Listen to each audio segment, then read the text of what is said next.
Welcome student. This is the second video of cloud computing for the business.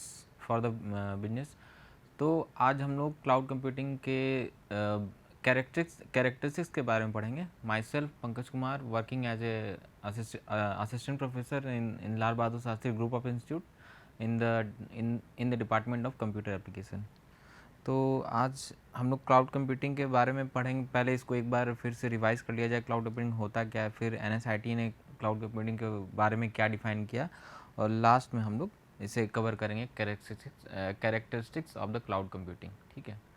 तो cloud computing जो था, cloud computing के बारे में जो बेसिक चीज़ है कि ये क्लाउड कंप्यूटिंग एक ऐसा एक मीडियम है जहाँ पे हम लोग अपने सारे डेटा को, किसी भी तरह का रिसोर्स हो, हम लोग उसे ऑनलाइन रख सकते हैं. ठीक है.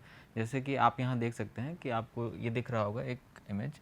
यहाँ पे एक क्लाउड कंप्यूटिंग बनाया गया है. उसमें हम लोगों ने ऑनलाइन मोबाइल को जोड़ दिया गया है, सर्वर को जोड़ दिया गया है, स्मार्टफोन को जोड़ दिया गया है, लैपटॉप को जोड़ दिया गया है. ठीक है. तो हो सकता है कि क्लाउड कंप्यूटिंग का बेसिक पर्पज़ है रेंट पे रिसोर्स को प्रोवाइड कराना. आपको अगर किसी चीज़ को 1 घंटे के लिए एक्वायर करना है तो आप 1 घंटे के लिए एक्वायर कर लीजिए. 2 घंटे के लिए एक्वायर करना है 2 घंटे के लिए कर लीजिए. आपको 1 वीक के लिए एक्वायर करना है तो आप क्लाउड से परचेज कर सकते हैं रेंट बेसिस पे. ठीक है. जैसे आप सपोज़ करिए आपके पास कंप्यूटर्स नहीं है, लैपटॉप्स नहीं है या पीसी नहीं है. आप चाहते हैं अब एक आप कंप्यूटर को परचेज करने जाएंगे तो मार्केट में वो काफ़ी कॉस्टली होगा. तो उस चीज़ को क्लाउड कंप्यूटिंग ने एक रेंट पर्पज़ पे बेसिकली यूज़ किया कि आपके पास वो कैपेसिटी भी नहीं है कि आप उसे बाइंग कर सकते हैं. एक लैपटॉप एवरेज लैपटॉप 20,000 से कम का नहीं आता है, जो नॉर्मल बेसिक यूज़ के लिए होता है. ठीक है. तो आप चाहते हैं कि केवल आपको 1-2 घंटे के लिए काम है, तो आप 1-2 घंटे के लिए क्यों अपना 20,000 वेस्ट करने जाएंगे. तो आपने रेंट पे उसे परचेज कर लिया. ठीक है. तो ये हमारा क्लाउड एक तरह का ये फीचर प्रोवाइड कराता है, मतलब फैसिलिटेट करता है. जैसे कि आप ओला उबर जब बुक करते हैं कैब, तो आपके पास कार परचेज करने की कैपेसिटी नहीं है, फिर भी वहाँ पे आपको ये प्रोवाइड किया जा रहा है कि आप जब आप जब उस कैब को हायर करेंगे तो आपने जितने घंटे के लिए एक्वायर किया या जो भी, जब तक आप डेस्टिनेशन पर नहीं पहुंच जाएंगे तब तक वो उसका एक रेट फिक्स हो जाता है. ठीक है. तो यहाँ पे जो ओला उबर जितने भी आजकल चीज़ें जो क्लाउड पे आ रही हैं, उससे क्या होता है कि हम लोग रिसोर्स का मैक्सिमम यूटिलाइजेशन करते हैं और एक अफोर्डेबिलिटी, सोसाइटी में एक अफोर्डेबिलिटी हम लोग प्रोवाइड कराते हैं. अवेलेबिलिटी तो है, कार सभी के पास पर्सनल है, लेकिन सब उसको अपने अपने अपने तरीके से, अब जिसके पास कार नहीं है वो क्या कर सकता है, या जिसके पास लैपटॉप नहीं है, जिसके पास रैम नहीं है. जैसे आप पबजी गेम खेलते हैं, पबजी गेम खेलते टाइम आप लोग क्या करते हैं कि वहाँ पे रैम परचेज कर लेते हैं. अब आप रैम खरीदने जाएंगे तो वो रैम 4 से 5 हज़ार कम का रेट का आएगा नहीं रैम. तो आप वहाँ पे क्या करते हैं कि क्लाउड पे ही आपने उस रैम को परचेज कर लिया, 1 घंटे के लिए उसका जो चार्ज लगा आपने उसे पे कर दिया. तो सबसे ईजी तरीके का है. तो ये बेसिक पर्पज़ है क्लाउड कंप्यूटिंग का. तो यहाँ पे बताया गया है क्लाउड कंप्यूटिंग के बारे में. In its most basic form, the cloud computing refers to the process of storing, accessing the data. आप इसको रिमोट लोकेशन से भी एक्सेस कर सकते हैं. ठीक है. उसको आपको परचेज करने के लिए कहीं जाना है, आप घर बैठे बैठे ही आप स्विगी जोमेटो से अपना खाने का ऑर्डर कर लेते हैं. तो वो भी क्या है, एक रिमोट लोकेशन से आप एक एप्लीकेशन, आप स्विगी जोमेटो का आप एप्लीकेशन डाउनलोड करते हैं. उसके बाद आप एकदम ईजिली तरीके से इंटरफेस का यूज़ करने के बाद आप उस प्रोडक्ट को यूज़ कर लेते हैं. तो वही यहाँ पे बताया गया है कि यहाँ पे जो आप कहीं पे भी बैठे रहें उसका कोई मतलब नहीं है, कि आप उसे रिमोटली एक्सेस कर सकते हैं. ये यहाँ पे एक और फ़ायदा है. डेटा को अगर आपको एक्सेस करना है, यहाँ पे डेटा को अगर ईजिली एक्सेस करना है तो आप उसे कैसे यूज़ कर सकते हैं, रिमोटली. ठीक है. रिमोटली एक्सेस करने का फ़ायदा ये है कि सपोज़ करिए एक हमारा फाइल सिस्टम मैनेजमेंट है. जैसे हमारा कोई एक फ़ाइल रखा है कहीं, और या ऑनलाइन परचेजिंग का कोई सिस्टम ही नहीं था जब, तो हमें कोई भी चीज़, कोई भी प्रोडक्ट हमें ख़रीदना रहता था तो हमें मार्केट जाना पड़ता था. ठीक है. तो उसके लिए जो हम मार्केट जा रहे हैं तो उसका भी कॉस्ट लग रहा है, आने जाने का कॉस्ट, प्लस हम जो उसे परचेज करके आ रहे हैं वो तो हमारा कॉस्ट है ही. तो जो हम प्रोडक्ट को ख़रीदने जा रहे हैं उसका तो कॉस्ट है ही, प्लस एडिशनल कॉस्ट वो भी ऐड हो रहे हैं. तो उन चीज़ को भी रिमूव करने के लिए क्लाउड कंप्यूटिंग ने क्या किया, एक रिमोट लोकेशन से आप कहीं से भी इसे एक्सेस कर सकते हैं डेटा को. ठीक है. जो भी प्रोडक्ट आप बाय करना चाहते हैं आप ऑनलाइन बाय कर लीजिए. ये क्लाउड कंप्यूटिंग का भी अपना फ़ायदा. क्लाउड पे डेटा रखने से फ़ायदा क्या है कि आप कहीं से भी इसे एक्सेस कर सकते हैं. ये इसका एक बेनिफिट है क्लाउड का, क्लाउड जो होता है जियोग्राफिकली इंडिपेंडेंट वर्क करता है। जियोग्राफिकली चाहे आप कंट्री के पूरे अर्थ पे किसी भी कोने पे रहें, आपके पास इंटरनेट और वो एक डिवाइस होना चाहिए जिससे आप कम्युनिकेट करना चाहते हैं, चाहे वो मोबाइल हो, चाहे वो लैपटॉप हो, चाहे कोई भी अदर टैबलेट हो या जो भी हो आपके पास। आप उससे अगर उसके साथ एक इंटरनेट कनेक्ट कर दें तो आप क्लाउड पे जो भी आप एक्सेस करना चाहते हैं वो कर सकते हैं। क्लाउड, तो हम लोग क्लाउड के अब जो एन एस आई टी ने जो बताया है क्लाउड कंप्यूटिंग होता क्या है उसे एक बार देख लेते हैं। एन एस आई टी ने cloud computing is a model for enabling convenient on demand network access, ठीक है। और यहाँ पे हम लोग यानी यहाँ पे यही बताया जा रहा है कि जो एन एस आई टी यहाँ पे जो क्लाउड को डिफ़ाइन कर रहा है, यहाँ पे ये बता रहा है कि आपको कोई एक नेटवर्क ख़रीदना है, यानी सपोज़ करिए कंप्यूटर का एक नेटवर्क ख़रीदना है, तो आप जब आप उसे फिजिकली स्टोर करेंगे तो आपको स्टोर करने के लिए उसे बहुत सारे कंप्यूटर्स की भी ज़रूरत पड़ेगी, वायरिंग की ज़रूरत पड़ेगी, फिर प्रॉपर उसका मेंटेनेंस रखा जाएगा, फिर वहाँ पे एक जैसा उसे टेम्परेचर चाहिए वो सब भी आपको मेंटेन करना पड़ता है। तो अगर आप चाहते हैं ऑन क्लाउड पे किसी नेटवर्क को परचेज करना तो आप नेटवर्क को भी परचेज कर सकते हैं, सर्वर को परचेज करना चाहते हैं तो सर्वर भी परचेज हो सकता है, स्टोरेज आपके पास स्टोरेज कम है, स्टोरेज को बाय करना चाहते हैं तो वो भी कर सकते हैं। एप्लीकेशन सर्विसेज और भी ये प्रोवाइड कराते हैं, ठीक है। तो एन ने यही बताया कि क्लाउड कंप्यूटिंग एक मॉडल है जो कि इनेबल करता है ऑन डिमांड सर्विस, ठीक है। ऑन डिमांड सर्विस में हमारे बहुत सारी चीज़ें आते हैं, जैसे जो भी आपकी नीड है वो जो अगर क्लाउड में अगर मौजूद रहेगा तो आपको तुरंत वो ऑफ़र किया जाएगा। तो बेसिक चीज़ें थी क्लाउड की ये। अब हम लोग पढ़ेंगे क्लाउड के कैरेक्टरिस्टिक्स, ठीक है। तो इसमें जो हम लोग पढ़ेंगे कि आखिर क्लाउड हमें क्या क्या चीज़ें, क्लाउड कंप्यूटिंग हमें कौन कौन से कैरेक्टरिस्टिक्स देता है, ये सब चीज़ें को हम लोग पढ़ेंगे, ठीक। तो पहला इसमें लिखा गया है रैपिड इलास्टिसिटी एंड स्केलेबिलिटी।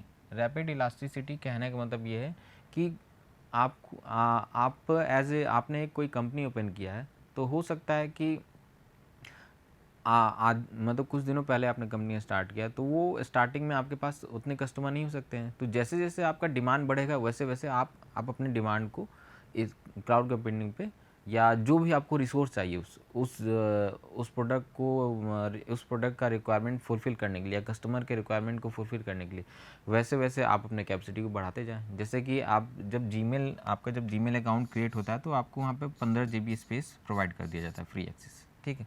अब जैसे ही आपका 15 GB पूरे ख़त्म हो जाएंगे तो आप क्या करेंगे, आप गूगल से गूगल ड्राइव से आप और भी स्टोरेज के लिए परचेज करेंगे। तो वहाँ पे जब आप परचेज करेंगे तो इलास्टिसिटी, अगर सपोज़ करिए आपने फिर से 15 GB परचेज कर लिया और अब आपके जो कस्टमर है वो नहीं आ रहे, तो आप चाहें तो वहाँ पे स्केल अप कर लिए। आप जैसे रिचार्ज करते हैं इंटरनेट मोबाइल के लिए, है ना, तो वहाँ पे अब 1 GB का भी प्लान आता है, 2 GB के भी प्लान होते हैं, 1.5 GB के भी प्लान होते हैं।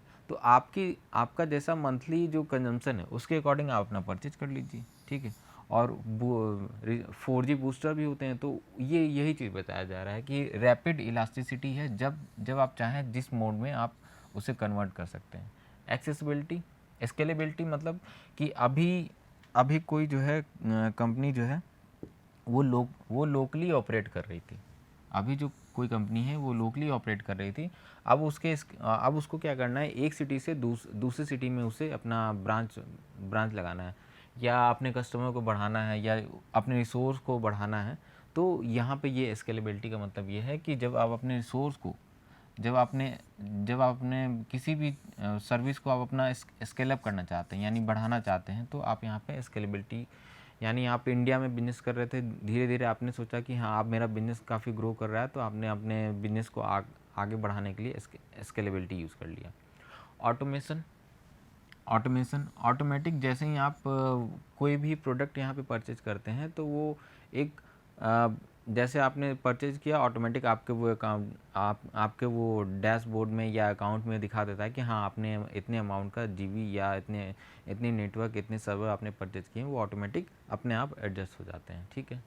तो ये ऑटोमेशन का मतलब है। सिक्योरिटी, यहाँ पे एक तरह की सिक्योरिटी प्रोवाइड की जाएगी, ऑथेंटिकेशन।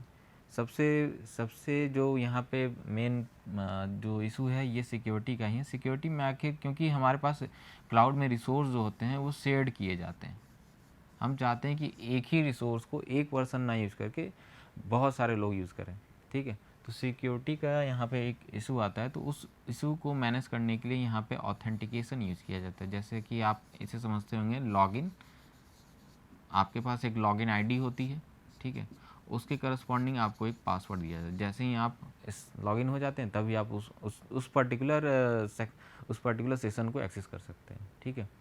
पे एज़ पर गो, पे एज़ पर गो का मतलब ये है कि जैसा आप पे करेंगे वैसा आप सर्विस वैसी आपको सर्विस मिलेगी। जैसे आप पहले मूवी कॉम्प्लेक्स में जाते थे तो वहाँ पे जैसा आप टिकट बाय करेंगे वैसा आपको सर्विस दिया जाता था, ठीक है। यानी जो जो सबसे जैसे गोल्ड वाला आता है टिकट, ठीक है, मूवी टिकट, फिर एक प्रीमियम टिकट आता है, फिर अदर जो सिल्वर टिकट आते हैं, तो सबका अपना अलग रेट है। तो उसी तरीके से यहाँ पे भी होता है कि जैसा आप पे करेंगे वैसा आपको सर्विस प्रोवाइड किया जाएगा। जैसे कुछ इंटरनेट फैसिलिटी भी होता है कि जैसे एयरटेल है, एयरटेल भी अपना कुछ एक प्रीमियम यूज़र के लिए भी डेटा इंटरनेट प्रोवाइड कराता है। तो प्रीमियम यूज़र के लिए जो डेटा प्रोवाइड कराता है उसके लिए वो ज़्यादा पे करने के लिए बोलता है। तो जैसा आप पे करेंगे वैसा यहाँ पे बताएगा, पे एज़ पर गो, ये बोल रहा है। मेजर्ड सर्विस यानी कि आपने जितने घंटे के लिए उस सर्विस को यूज़ किया है उतना ही आपको पे करना पड़ेगा, ठीक है। मेजर्ड सर्विस कहने का मतलब यही है कि जितने घंटे के लिए आपने उसे परचेज किया है उतने ही आवर के लिए आपको पे करना पड़ेगा। ये यहाँ पे एक फैसिलिटी दी जाती है, ठीक है। क्लाउड कंप्यूटिंग में एक ये भी फ़ायदा है कि आपके रिसोर्स फेल हो गए हैं या काम नहीं कर रहे हैं तो उसके लिए आपको कुछ सोचना नहीं है। वो तो जो सर्विस प्रोवाइडर है, जो भी आपको क्लाउड में वो प्लेटफॉर्म प्रोवाइड करा रहा है, उसका एक टेंशन है। तो यहाँ पे जब आप परचेज करते हैं तो आप ऑटोमेटिक फ्री रहते हैं कि आपको यहाँ पे कुछ नहीं सोचना। जैसे आप रेडीमेड कपड़े खरीदते हैं तो उसी तरीके का यहाँ फीलिंग आता है कि अब कुछ भी होगा तो वो कंपनी समझेगी, ठीक है। तो यहाँ पे भी इसी बात को बताया जा रहा है कि अगर आप यहाँ पे क्लाउड में कुछ भी परचेज खरीदते हैं रेंट बेसिस पे, तो वो सारा जो प्रॉब्लम है वो सब प्रॉब्लम क्लाउड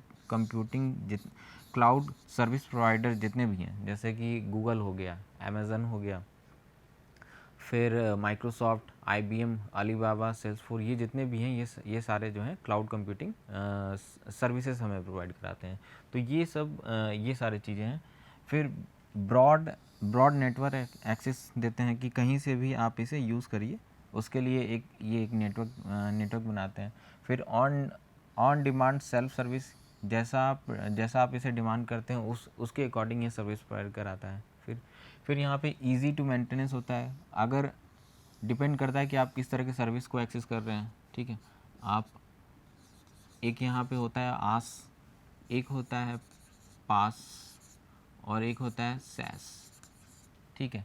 आस मतलब इंफ्रास्ट्रक्चर एज ए सर्विस। आप कोई कंपनी है जो इंफ्रास्ट्रक्चर केवल प्रोवाइड कराती है, कि इंफ्रास्ट्रक्चर कहने का मतलब ये है कि हमने आपको एक इंफ्रास्ट्रक्चर दे दिया, अब उसके बाद आप डेवलप करिए। यानी कि अगर आपको कोई कंपनी खोलना है तो हमने आपको लैंड दे दिया, अब आप उस पर जाके अपना कंपनी डेवलप करिए, ठीक है। तो इंफ्रास्ट्रक्चर कहने का मतलब ये है। प्लेटफॉर्म कहने का मतलब कि हमने जैसे क्रिकेट प्लेयर होते हैं उनको खेलने के लिए प्लेटफॉर्म चाहिए। प्लेटफॉर्म मतलब कि एक नेट प्रैक्टिस होनी चाहिए, प्रॉपर उनके पास फील्ड होना चाहिए, किट होना चाहिए, ये सब चीज़ें प्लेटफॉर्म दे दिया। अब उसमें बहुत सारे प्लेयर होते हैं, वो प्रैक्टिस करते हैं, लेकिन सबका खेलने का अलग अलग तरीका होता है, ठीक है। तो ये प्लेटफॉर्म एज ए सर्विस होता है। सॉफ्टवेयर एज ए सर्विस, जैसे आप स्विगी जोमेटो यूज़ करते हैं, स्विगी जोमेटो उबर, जितने भी आप एप्लीकेशन यूज़ करते हैं, ये सब क्या है, सॉफ्टवेयर एज ए सर्विस। क्योंकि आप वो स्विगी जोमेटो का तो वो उनके पास तो कोई रेस्टोरेंट होता नहीं है, वो बस क्या करते हैं, जितने भी रेस्टोरेंट हैं वो क्या करते हैं कि उनसे लिंक कर लेते हैं, और उसका जो भी प्रॉफिट आता है, यानी कि अगर 100% बनता है, 100% आया तो उसमें से 70% वो रेस्टोरेंट का होता है और 30% जो होता है वो स्विगी जोमेटो जो भी ऑनलाइन फूड आपको सर्विस प्रोवाइड की जा रही है, ठीक है। तो ये जो आप क्योंकि स्विगी जोमेटो ने तो कोई भी रेस्टोरेंट की सर्विस, वो तो बस आपको सर्विस चार्ज पे कर, वो तो बस आपको सर्विस के लिए पे कर रहा है, ठीक है।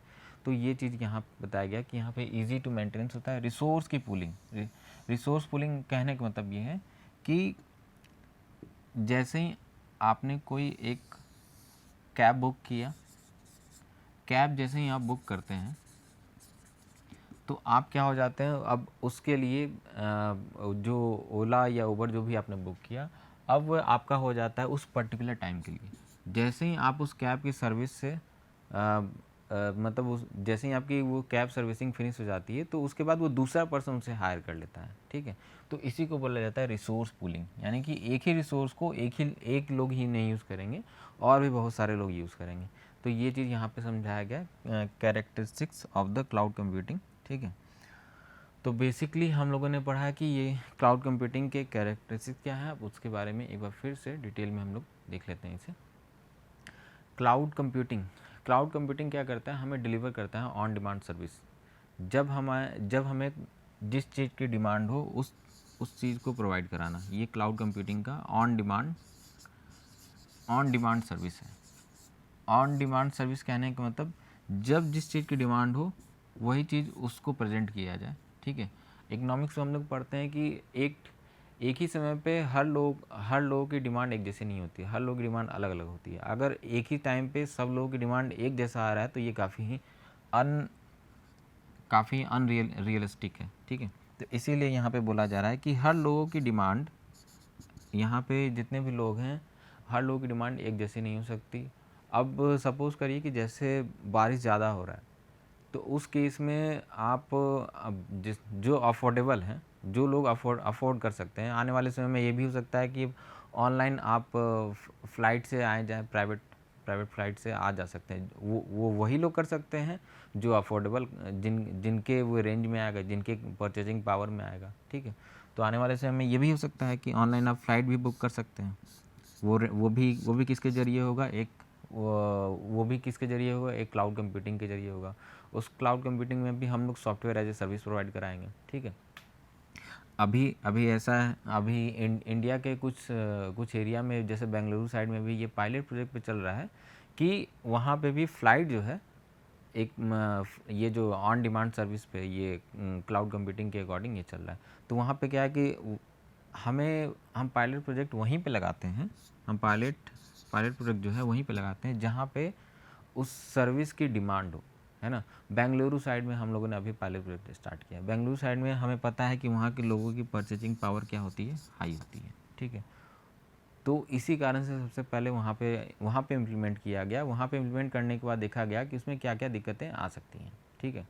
और फिर उसके बाद जब वो सक्सेसफुल हो जाएगा तो हम एक वहाँ से एनालिसिस करेंगे कि आखिर हमारी प्राइसिंग क्या होनी चाहिए वहाँ पे, क्योंकि बेंगलुरु में अधिकतर क्या है, आईटी हब है।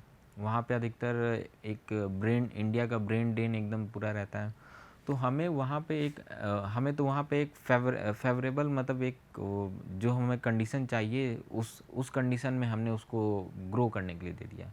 अब जब पायलट प्रोजेक्ट जैसे ही वो एंड होता है उसके बाद हम उस चीज़ को या उस इन्वायरमेंट को ऐसे कंडीशन में ले जाते हैं जहाँ पे हमारा उस तरह का कंडीशन, अब सपोज़ करिए हमें फ़्लाइट ऐसे एरिया में ले जाना है, ऑनलाइन सर्विस प्रोवाइड कराना है फ़्लाइट की, कि जहाँ पे लोगों की परचेजिंग पावर कम हो, वहाँ पे हम इसे कैसे सक्सेसफुल ले जा सकते हैं। अब ये तो एक बिजनेस रिलेटेड प्रॉब्लम है, ये उसको किस तरह से डील किया जाएगा, आखिर वहाँ पे कौन सी चीज़ें इम्प्लीमेंट किए जाएंगी कि लोग ज़्यादा इसे ये जो फ़्लाइट सर्विस है वो हर जगह सक्सेसफुल हो जाए, ठीक है। अब उसके लिए कंपनी क्या करेगी, बहुत सारे डिस्काउंट ऑफ़र निकालेंगी, ठीक है। तो वो तभी लोग उसको अफोर्डेबल कर सकते हैं। तो यहाँ पे यही बताया गया कि ऑन डिमांड सेल्फ सर्विसेज के बारे में, cloud computing deliver on demand services, ठीक है। It gives the features of the monitoring service, मतलब जब तक हम उस सर्विस को एक्वायर किए रहते हैं तब तक यूज़र कैपेबिलिटी होती है कि उसको हम लोग उसकी मॉनिटरिंग कर सकते हैं जब तक हमने वो सर्विस प्रोवाइड किया गया है, ठीक है। तो यही है हमारा on demand self servicing. Next, multi tenancy और रिसोर्स पूलिंग। मल्टी टेनेंसी कहने का मतलब हमारा जो मेन बेसिक पर्पज़ होता है कि हम एक यूज़र, अब ऑनलाइन बहुत सारे लोग होते हैं, ठीक है, ऑनलाइन बहुत सारे लोग होते हैं, तो हम लोग चाहते हैं कि ये जो मल्टी टेनेंसी है, इसका मतलब ये है कि बहुत सारे यूज़र ऑनलाइन जो हैं वो क्लाउड कंप्यूटिंग सर्विस को यूज़ कर रहे होंगे, ठीक है। तो हो सकता है कि एक ही टाइम पे ओला, उबर या स्विगी, ज़ोमैटो जो भी आप उसे ले सकें, ठीक है, या फ्लिपकार्ट से आप कोई एक प्रोडक्ट बुक कर रहे हैं, तो उसी प्रोडक्ट को और भी यूज़र बाय कर रहे हों उस टाइम। तो उस टाइम पे हमें मल्टी टेनेंसी दिखाना है कि एक यूज़र का दूसरे यूज़र से क्या हो, आइसोलेशन हो, उसे ये फील ना हो कि ये जो है, ये जो अभी रिसोर्स है कोई और भी एक्वायर किया है। मतलब ऐसा फील होना चाहिए कि वो एक अपने आप में आइसोलेट है, ठीक है। आइसोलेट में जैसे कि कोविड में लोगों को आइसोलेट किया जाता था एक दूसरे से कि उससे दूसरे को इन्फेक्शन ना हो, तो उसी तरीके से यहाँ पे भी किया जाता है मल्टी टेनेंसी में। मल्टी टेनेंसी कहने का मतलब पॉसिबिलिटी हो सकता है कि एक ही रिसोर्स के लिए, सेम रिसोर्स के लिए एक से ज़्यादा लोग आ सकते हैं। तो उस टाइम पे जब वो एक्सेस कर रहे हों तो उन्हें कोई दिक्कत नहीं आनी चाहिए, मतलब एक दूसरे से वो क्या हो, आइसोलेट हो, उनको ऐसा फील ना हो, यानी कि ऐसा ना हो कि हम डेटा को एक्सेस कर रहे हैं, वो डेटा काफ़ी स्लो लोड हो रहा है या स्लो एक्सेस हो रहा है, ऐसा कुछ फीलिंग नहीं आना चाहिए, ठीक है। तो ये हमारा मल्टी टेनेंसी बता रहा है। रिसोर्स पूलिंग, हम चाहते हैं कि एक ही रिसोर्स को केवल एक ही पर्सन यूज़ ना करे, यानी कि क्योंकि ऑन क्लाउड पे सारे डेटा क्या हैं हमारे, शेयर्ड किए गए हैं, वो भी क्या है, पब्लिकली हैं, ठीक है। तो हम यहाँ पे चाहते हैं, ये चाहते हैं कि जो भी हमारा डेटा क्लाउड पे पड़ा हुआ है वो केवल एक ही यूज़र के लिए वो यूज़ ना हो, यानी एक यूज़र एक रिसोर्स को यूज़ ना करे, एक यूज़र एक रिसोर्स को यूज़ ना करे। हम चाहते हैं कि जैसे वो यूज़र उस रिसोर्स को छोड़ देता है तो उसके बाद वो दूसरा यूज़र उसे एक्सेस करे। तो क्लाउड कंप्यूटिंग का एक मोस्ट पॉइंट जो है, रिसोर्स का मैक्सिमम यूटिलाइजेशन होना चाहिए। जो भी हमारा रिसोर्स है उसका मैक्सिमम यूटिलाइजेशन होना चाहिए, ये बेसिक पर्पज़ है। Next point, broad network access, जिसको कि अभी हम लोगों ने पढ़ा था कि जो भी हमारा जो अब यहाँ पे इसके बारे में लिखा गया है कि this characteristic promote the users of heterogeneous, मतलब हमारा हेटोजीनियस सिस्टम हो, हमें उससे मतलब नहीं, लेकिन जो हम लोग यहाँ पे किसी भी तरह का मॉनिटर होगा, अब जैसे कि हेटोजीनियस कहने का मतलब क्या है कि कोई हो सकता है कि उसे मोबाइल से एक्सेस कर रहा हो, कोई हो सकता है उस क्लाउड सर्विसेज को कोई लैपटॉप से यूज़ कर रहा हो, कोई टैबलेट से यूज़ कर रहा हो। तो यहाँ पे इसका बाउंडेशन नहीं होना चाहिए कि किसी भी वो हेटरोजेनियस इन्वायरमेंट से आ सकता है, बस वो क्या होना चाहिए, हमें एक ब्रॉड नेटवर्क एक्सेस देना चाहिए, और वो किसी भी जगह हो, अर्थ के किसी भी प्लेस पे या स्पेस में वहाँ से भी एक्सेस कर सकता है, तो वो हमारा किस में आ जाएगा, ब्रॉड नेटवर्क एक्सेस में आ जाएगा। नेक्स्ट, पे एज़ पर यूज़, जिसको कि अभी आप लोगों ने समझा था थोड़े पहले कि जैसा आप पे करेंगे वैसा ही आप उस तरह का रिसोर्स आप गेन करते हैं। अगर आप कम पे करते हैं तो आपको क्वालिटी उस प्रोडक्ट की डाउन होती है, अगर आप ज़्यादा पे करते हैं तो उसकी क्वालिटी उसकी क्वालिटी और अच्छी होती है, ठीक है। तो यही यहाँ पे लिखा गया है, पे एज़ पर यूज़, जैसा आप पे करेंगे वैसा आपको यूज़ करना। स्केलेबिलिटी जो हम लोगों ने समझा था, स्केलेबिलिटी मतलब किसी चीज़ को आप आगे बढ़ाते जा रहे हैं, चेंज जैसे जैसे हमारा डिमांड चेंज हो रहा है, यानी डिमांड घट रहा है तो हमने तुरंत स्केल अप कर लिया, तुरंत अपने रिसोर्स को कम कर दिया। जैसे ही हमारा डिमांड बढ़ा हमने अपने रिसोर्स को क्या कर दिया, बढ़ा दिया, ठीक है। तो ये स्केलेबिलिटी का मतलब है। अवेलेबिलिटी यानी कि कोई भी क्लाउड सर्विस पे जो भी प्रोडक्ट है या सर्विसेज दिए जा रहे हैं या प्लेटफॉर्म प्रोवाइड किए जा रहे हैं या इंफ्रास्ट्रक्चर प्रोवाइड किए जा रहे हैं, तो वो 24 अवेलेबल हो, वो कभी बंद ना हो, ठीक है। अवेलेबिलिटी, यहाँ पे क्लाउड कंप्यूटिंग में हम लोग 3A के बारे में भी बात करते हैं। ये जो 3A है, पहला जो आप एक एक्सेसिबिलिटी, दूसरा जो हमारा ए है वो अवेलेबिलिटी, और थर्ड जो हमारा ए है वो अफोर्डेबिलिटी। अगर ये तीनों एक साथ आ जाते हैं तो कोई भी, चाहे वो क्लाउड कंप्यूटिंग हो, चाहे वो कोई भी स्कीम हो, चाहे वो कोई भी प्रोडक्ट हो, वो मार्केट में पूरा कैप्चर कर लेगा अपने आप को, ठीक है। तो अवेलेबिलिटी कहने का मतलब किसी भी अब इंटरनेट पे सारे डेटा अवेलेबल हैं, ठीक है, ये भी एक एग्जांपल है अवेलेबिलिटी का। तो अवेलेबिलिटी कहने का मतलब कोई भी ऑफर्ड, कोई भी रिसोर्स या कोई भी सर्विस जो 24/7 अवेलेबल हो, उस वो अवेलेबिलिटी के अंदर आता है। ठीक है, अवेलेबिलिटी है लेकिन आप उसे एक्सेसिबल नहीं कर सकते, यानी आपके यहाँ इंटरनेट बैंड है तो वो अवेलेबिलिटी तो है ही लेकिन वहाँ पे एक्सेसिबिलिटी नहीं है उस चीज़ की। तो बेसिक हम लोगों ने पढ़ लिया। ओके, ये रेफरेंसेस हैं, आप इसे देख लीजिएगा। Okay, thank you. Next video में हम लोग मिलते हैं।